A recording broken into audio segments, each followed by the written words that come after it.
성 프란치스코는 1202년 중병을 앓은 후에 일생을 오직 가난한 사람과 버림받은 자, 소외된 자들을 위해 살기로 결심합니다. 실제로 그는 많은 재산을 팔아 가난한 사람들에게 다 나누어 주고 평생 동안 거지처럼 살면서 주님을 위해 일생을 바쳤습니다.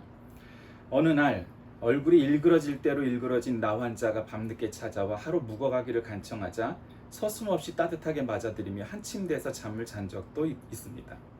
이 프란치스코는 피고름과 진물이 흐르는 나 환자까지 아낌없이 사랑함으로 주님의 사랑을 되새겼습니다.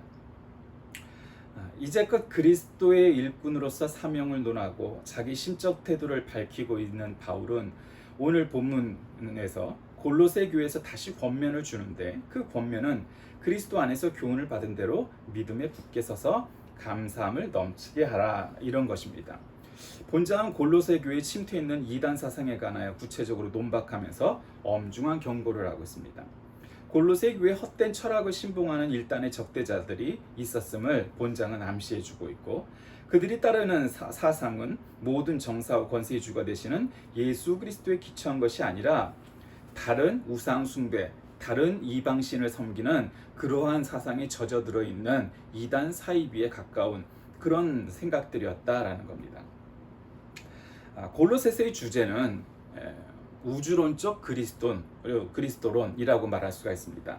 교회사를 살펴보면 거의 모든 시대의 이단은 예외 없이 그리스도론에서부터 발생합니다. 초대교회 당시에 영지주의자들과 에비온파 사람들이 있었고, 본서에서도 언급되는 영지주의자들은 실부는 없고, 그러니까 피지컬은 없고, 육체는 없고, 오직 영만 있다. 그러니까 예수께서 부활하신 것은 육체가 부활한 게 아니라 영으로 나타나신 거다. 한마디로 귀신처럼 나타난 거다. 이렇게 믿는 것들입니다. 그러니까 이런 이단 사이비 사상은 2000년 동안 꾸준히 있었습니다. 오래전 통계고 오래전에 봤던 자료지만 한국에만 재림예수라고 말하는 사람들이 적게 말해도 수십 명, 많게 말하면 100명이 넘습니다. 요즘도 감방에 갔다 온 정명서이가 또 성폭력을 행하고 있어갖고 뉴스에 나오고 있죠. 그리고 또 얼마 전 아베 신조가 암살을 당했는데 어머니가 온 재산을 팔아서 교회에 헌납했다는 통일교 신자의 아들이 아베 신조를 저격하기도 했습니다. 참 그런 걸 보면서 여러 가지가 참 세상은 전혀 관계 없을 것 같은 일들도 연관돼 있다라는 것을 느낍니다. 그리고 참 아베 신조는 사실은 지금 기시다 총리 이후에 세 번째 총리 임기를 시작할 수도 있다라고 저는 내다봤었습니다. 상황 같은 존재였으니까요. 실질적인 리더였으니까요. 그런데 결국 그렇게 갔습니다.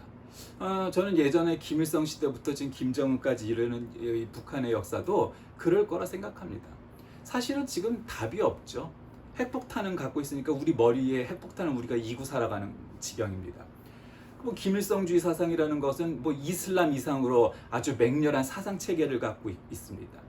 실제로 그렇게 믿고 있는 사람도 있고, 아닌 건 알지만 현실이 그러니까 따르는 사람도 있고, 어쨌든 정치를 아무리 잘하고 외교를 아무리 잘해도 북한 문제를 쉽게 풀 수 있는 방법은 인간적으로 봤을 때는 거의 없다. 사실은 하나도 없다 말해도 과언이 아닙니다.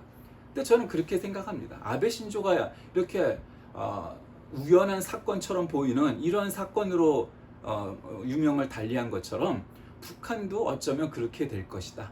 밖에서는 공격할 방법이 없지만 안에서 어떻게 되는 거는 그런 우발적인 사고가 날지는 아무도 알 수 없다.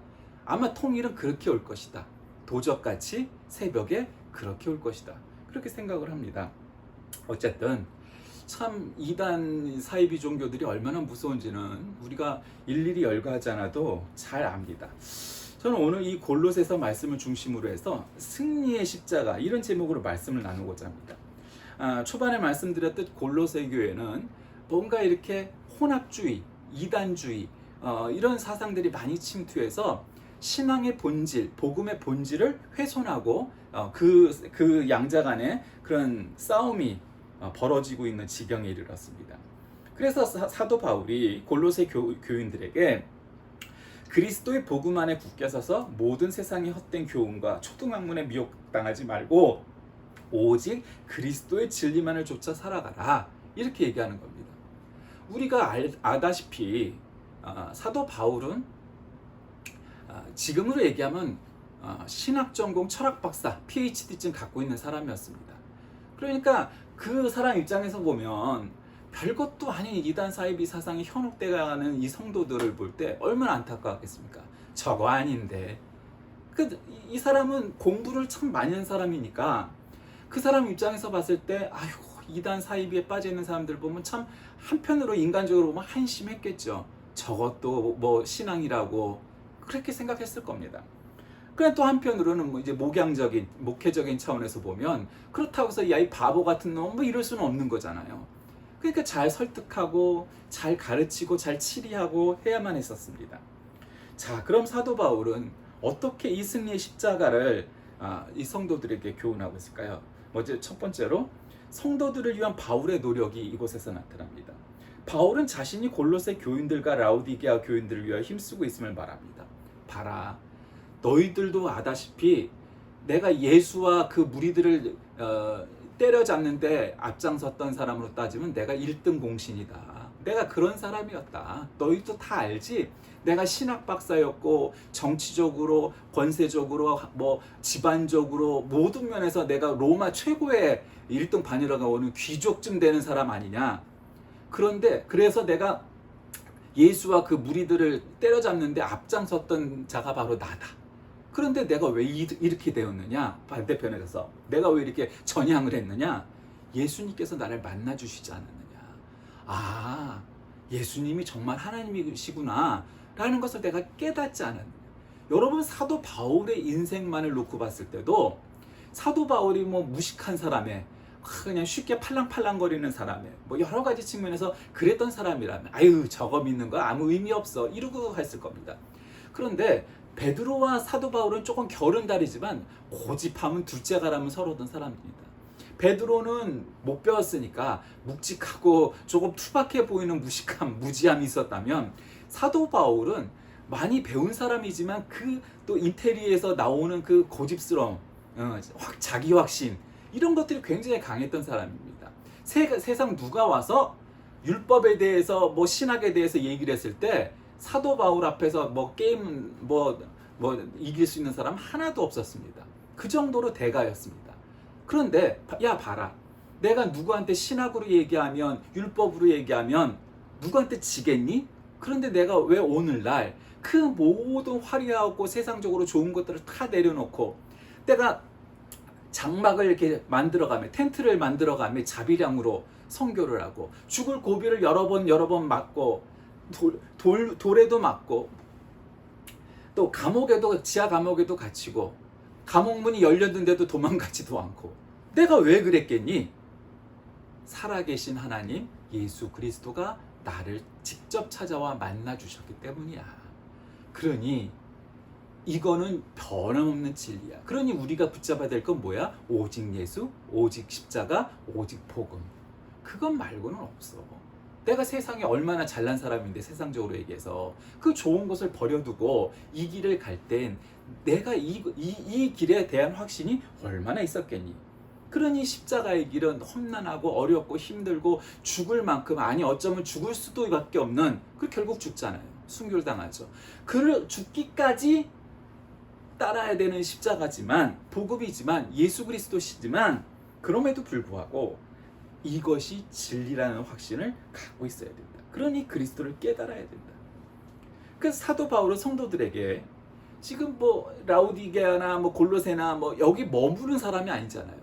여기저기 순회하는 선교사잖아요. 순회 선교사잖아요. 정박 선교사가 아니고 순회 선교사란 말이에요. 지금으로 얘기하면 내가 몸은 떨어져 있지만 지금 골로새 교회에 여러 가지 이런 문제들이 있다는 것을 내가 자꾸 소식을 들으니 마음이 아프고 여러 가지로 걱정이 많다. 근심이 있다. 그러니 내가 몸은 떨어져 있으나 마음은 너희들과 함께 있으니 너희들은 항상 그리스도를 믿는 믿음 안에서 굳게 서 있어야만 한다. 이렇게 지금 하면서 믿음에 서서 감사함이 넘치게 하라. 이렇게 교훈을 하고 시작하는 겁니다. 이 서신서들이 편지들이 항상 그런 문안, 축복, 권면 뭐 이런 거 칭찬 뭐 이런 것들이 항상 있죠. 왜냐하면 처음부터 야 이 나쁜 놈들아 내가 이 교회를 어떻게 세웠는데 내가 개척자고 내가 설립자인데 너희들이 이따위로 예수를 믿어서 되겠어? 이따위로 신앙생활하면 되겠어? 물론 간혹 가다가는 그런 훈계와 야단도 있지만 대체로는 그렇게 시작을 하죠. 그러니까 두 번째로 말하고 싶었던 것은 경계될 거짓 교훈에 대해서 얘기하죠. 바울은 성도들에게 세상의 철학과 헛된 속임수를 경계하라는 겁니다. 가끔 세상 사람들은 말합니다. 여보시오, 아니 기독교라는 것이 결국 유대교에서 나왔고 또 그렇게 극악무도하고 아주 험악한 이슬람이나 유대교나 기독교나 다 같은 하나님을 믿는다며, 그러니 뭐 기독교가 유별나고 유일하다고 말할 수 있는 근거가 있어? 그게 그거지. 50보 100보지? 그냥 똑같은 거야. 원래 유대교의 뭐 원론도 조로아스터교나 뭐 이런 옛날 이 초등 종교에서부터 다 발전되어 온 거지. 예, 그런 역사적인 증거는 있어요. 예, 그건 사실이에요. 그러나 그럼에도 불구하고 결국 하나님께서 이스라엘 민족을 백성을 삼으시고 나타나셨고 독생자 예수 그리스도를 보내셨어요. 근데 유대교인들은 예수를 믿지 않았죠. 그러니까 기독교와 같다라고 볼 수는 없어요. 물론 역사적인 증거는 분명히 거기서부터 출발을 해요. 그 바탕을 깔고 있죠. 절대로 무시할 수는 없어요. 그러나 예수 그리스도를 구세주로 믿지 않아요. 아직도 메시아를 기다리고 있는 게 유대교인들이잖아요. 이슬람도 절반쯤은 그거하고 비슷하고요. 오직 그리스도교라고 부를 수 있는 건 예수께서 살아계신 하나님이요 하나님의 아들인 메시아라는 것을 믿는 것만 그리스도교라고 믿는 거잖아요. 그러니까 거기에 반하는 거. 내가 예수다, 내가 재림 예수다, 뭐 말하는 문선명이니, 뭐 정명석이니, 하나님의 교회 그 누구야, 그 놈이니, 이놈 저놈 다 할 것 없이 자칭 재림 예수라고 말하는 거짓 선지자들, 이런 거짓 유혹들은 이거는 진리하고는 관계가 없는 거예요. 그러니까 이 당시에는 유대교인들, 그 중에서도 보수적인 유대교인들, 그리고 기독교로 넘어왔지만 뭔가 아직도 유대교적인 그런 전통과 유대교적인 사상에 젖어들어 있어서 한 절반쯤만 넘어오고 절반쯤은 유대교에 또 발을 담그고 있는 사람들도 왜 없었겠어요? 어지간히 있었겠죠.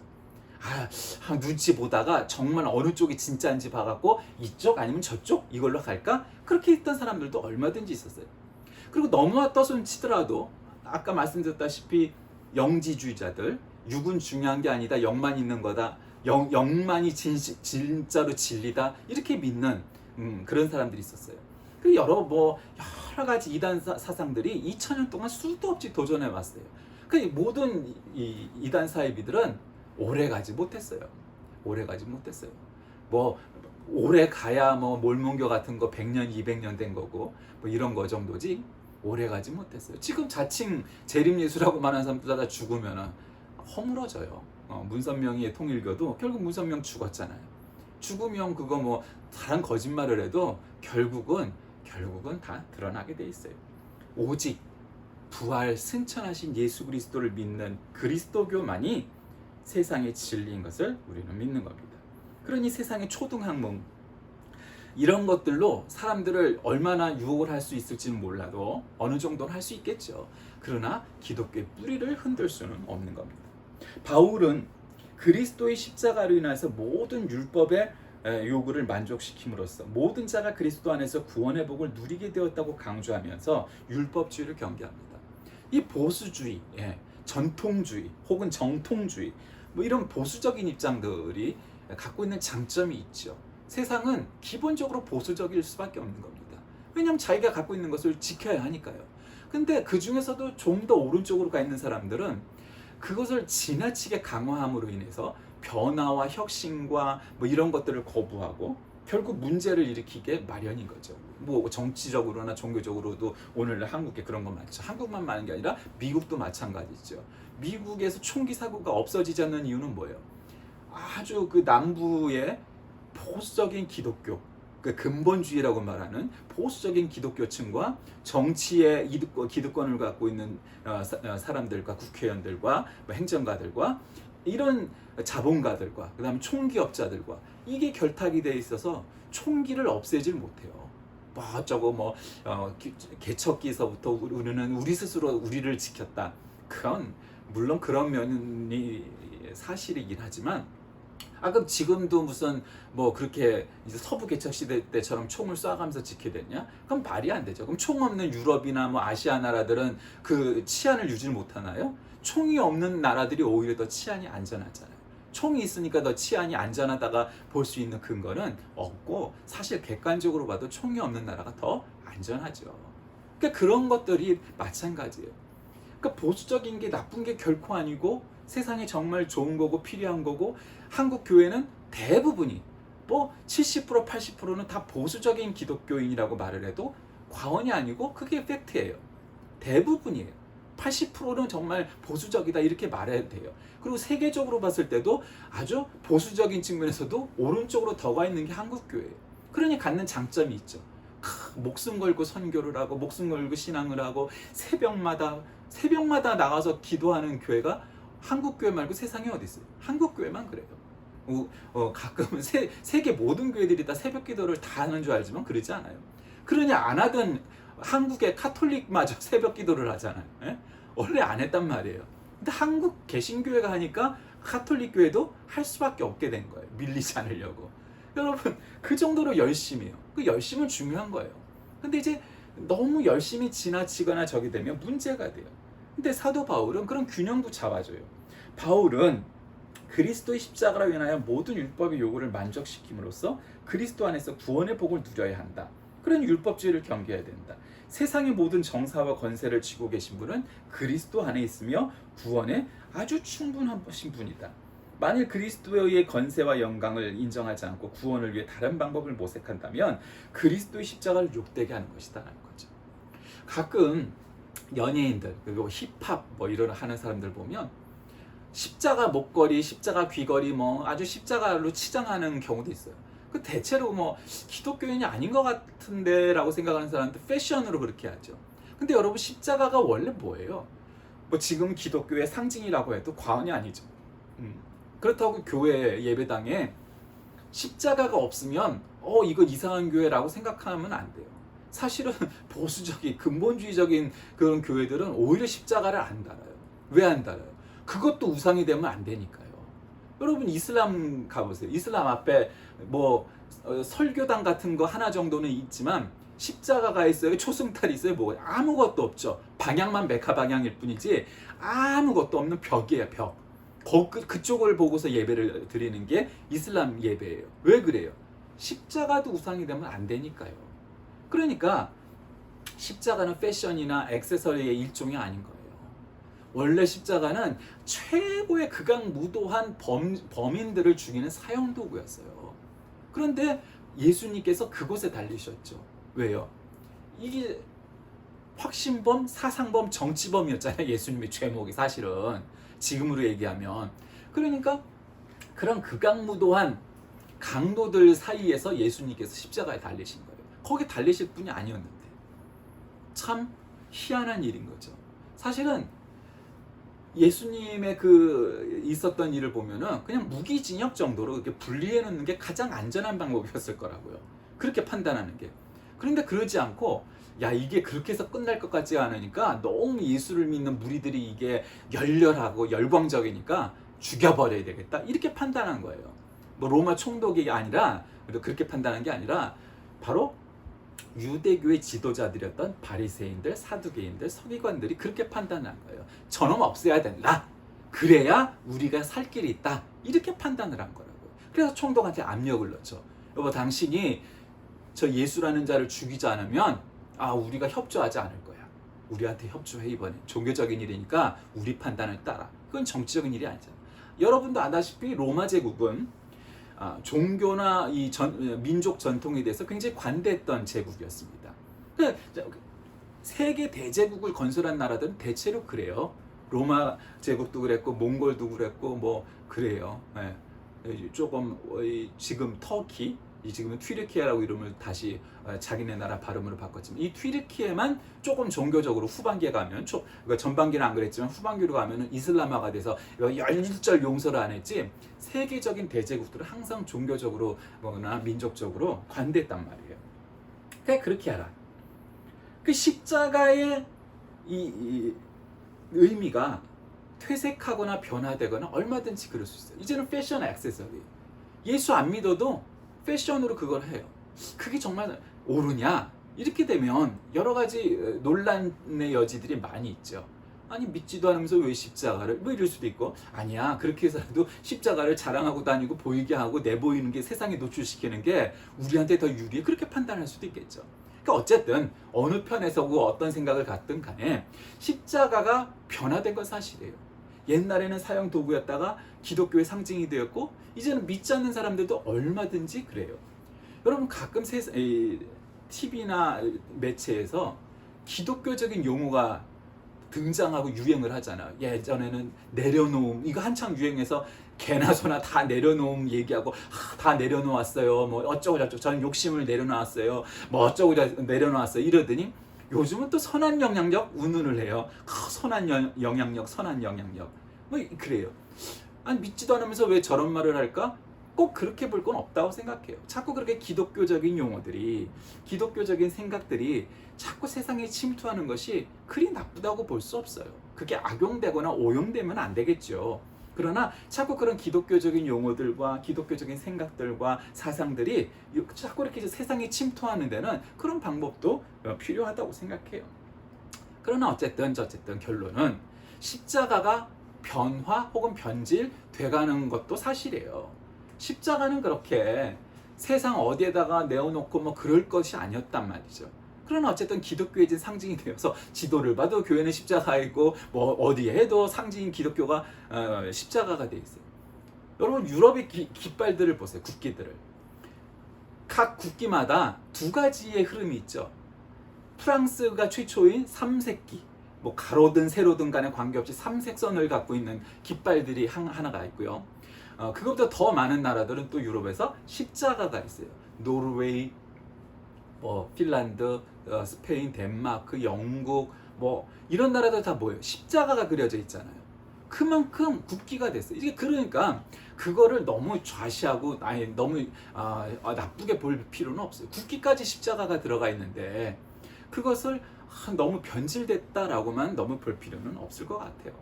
그러니까 그만큼 세상이 침투해 있고, 유럽은 다 원래 기독교 국가였으니까 지금 너무 세속화돼서 문제지만 그래서 국기까지 들어가 있잖아요. 여러분 국기는 빼도 박도 못하는 거 아니에요. 국기 들어가 있는데 어떻게 하겠어요 그거를. 국기를 바꾼다는 건 쉬운 일이 아니잖아요. 그만큼 기독교와 십자가가 그렇게 들어가 있어요. 여러분 그들이 왜 국기에다가 십자가를 그려놨을까요? 원래 그 대개 국기들은 뭐 우리가 만들자 해서 시작하고 만드는 게 아니잖아요. 무슨 다른 나라가 침략해서 식민지로 있다가 혹은 전쟁 중에 우리나라를 상징할 수 있는 깃발을 만들자 이래갖고 깃발을 들고 나가야 되는데, 되게 우리나라는 문장이라는 게 굉장히, 우리나라 여건이 좋아지긴 했지만 참 마음에 안 드는 게 문장이 너무 군사정부 시절의 문장 그대로예요. 되게 촌스러워요. 여권은 세련되졌는데 우리나라 문장이라는 게 크게 나뭇잎 비슷하게 테두리를 하고 가운데 이렇게 무궁화 모양 이렇게 있잖아요. 그러니까 굉장히 촌스럽다고. 근데 여러분 유럽의 문장들을 보세요. 왕가마다 뭐 여러 가지 역사적인 그 문장도 얘기하면 너무 역사가 길지만 어쨌든 문장들이 아주 화려하고, 뭐 사자도 있고 독수리도 있고 뭐 왕관도 있고 방패도 있고 뭐 꽃도 있고 나무도 있고 뭐 아주 화려하잖아요. 굉장히 복잡다단하잖아요. 지금 설명하기가 기니까 뭐 그 얘기는 안 하겠지만 어쨌든 그런 문장들이 굉장히 화려하다고요. 그러니까 그 문장으로 이렇게 하다가 그런 왕조를 상징하는데 결국 나라를 상징하려고 깃발을 만들다 보면 삼색선의 깃발을 만들든지 대개 십자가를 넣었다고. 왜? 우리는 하나님이 우리 편에 서셨다라는 것을 보여주려고 깃발들이 그렇게 만들어진 거예요. 여러분의 십자가는 무엇입니까? 여러분의 생각하는 십자가는 뭐예요? 정말 전쟁에 나가는 그런 군사들처럼 승리의 상징으로 하나님이 우리 편에 서셨다, 내가 하나님 편에 서 있다 라는 상징으로 들고 가는 그런 십자가인가요? 아니면 또 다른 모양의 액세서리와 같이 십자가를 치부하고 살아가고 있는 건 아닐까요? 십자가는 죽음의 십자가였고 극악무도한 범인들의 사형도구로 쓰였던 십자가였지만, 예수님께서 십자가에 달려 돌아가시고 부활 승천하시기까지 그 모든 일련의 구원의 역사 속에서 십자가는 변화되었습니다. 십자가는 우리에게 승리의 상징이 되었고, 십자가는 우리에게 복음의 상징이 되었고, 십자가는 우리에게 구원의 상징이 되었습니다. 그래서 우리에게는 승리뿐인 십자가입니다. 물론 그 십자가를 지고 골고다 언덕을 오르려면, 십자가를 지고 세상을 살아가려고 하면 그 모든 것들이 그리 녹록하거나 쉽거나 어느 하나 편안한 길은 하나도 없죠. 어느 인생인들. 그럼에도 불구하고 십자가를 믿고 그 십자가를 지고 갈릴리 언덕을 올라간다는 것은, 갈보리 언덕을 올라가는 것은 결국 승리의 길을 가는 것임을 믿으시길 바랍니다. 바울은 성도가 세상의 초등학문에서 그리스도와 함께 죽었다고 말합니다. 그런 것들을 좇지 말고 오직 그리스도의 교훈을 따르라고 말합니다. 거짓 교사들은 그리스도를 믿는 것만으로 부족하다, 그러면서 여러 가지 얘기합니다. 여러 가지 제사 의식을 만들고 여러 가지 성만찬이나 이런 거를 꼭꼭 매번 해야 된다고 생각하고, 물론 매번 해서 나쁠 건 없죠. 우리 그리스도교도 1년에 2번 하는 게 정상이라고 볼 수는 없어요. 매번 드리는 게 좋아요. 그러나 문제는 그런 의식이 중요하다고 생각하고 인간의 전통과 역사가 중요하다고 생각하는 것은 변질된 거예요. 오직 그리스도의 복음, 십자가만이, 오직 예수 그리스도만이 세상의 모든 확신과 우리에게 따라갈 진리의 깃대라는 것을 믿어야 되는 거죠. 그것 말고는 다른 아무것도 필요 없어요. 그거를 너무 강조하고 의식을 강조하고 성만찬을 강조하다 보면 소위 말하는 고교회파, 오늘 할 수는 없는 얘기지만 고교회파적인 생각인 거예요. 의식이 중요하다는 거죠. 카톨릭처럼, 정교회처럼, 성공회처럼, 루터교회처럼 그런 의식이 많아야 더 은혜스럽다고 여기는 거예요. 그거를 일절 부정할 수는 없지만, 그러나 그런 거에 빠져서 의식만 하고 이 심령이 없는, 진심은 없는, 신령과 진정으로 드리는 예배가 됐고 영과 진리로 드리는 예배가 되어야 할 텐데 그게 없다면 그것은 아니죠. 말씀을 정리합니다. 신앙생활에 있어서 그리스도의 교훈을 강조하는 것은 당연하고도 지극히 옳은 일입니다. 그러나 천하고 가난한 자, 소외된 자들에게 사랑을 베푸셨던 주님은 삶 그 자체에 주님의 삶을 배우는 것도 더 중요한 일일 겁니다. 성도는 세상에 헛되고 거짓된 가르침에 미혹당하지 말아야 하는데, 이는 그리스도를 아는 지식의 풍성함을 통해서만 가능합니다. 그러므로 성도는 언제나 하나님의 말씀을 가까이 하고 기도로 깨어있고 모든 사탄의 유혹을 물리치고 승리하는 것, 그래서 우리에게 십자가는 승리의 십자가가 되는 것입니다. 거짓 교훈을 좇지 않고 오직 진리의 십자가, 승리의 십자가만을 좇아서 우리 예수님께서 그 가장 험악한 범죄자들이 달리는 그 십자가에서 비록 돌아가셨지만 그 죽음을 이기시고 부활하시고 승천하셔서 그 십자가를 승리의 십자가로 만드셨던 것처럼, 그리고 오늘 사도 바울의 교훈처럼 우리도 그 십자가를 만을 향해서 쫓아가 결국 모두 인생에서 승리하는 저와 여러분이 되시길 주의 이름으로 간절히 기도합니다. 살아계신 하나님, 십자가는 여러 가지 많은 내용들을 포함하고 있지만, 그러나 무엇보다 예수님께서 그 가장 험악한 사형기구를 승리의 상징, 진리의 상징으로 만드셨습니다. 우리도 주님 쫓아가게 하여 주옵소서. 예수님의 이름으로 간절히 기도드립니다. 아멘.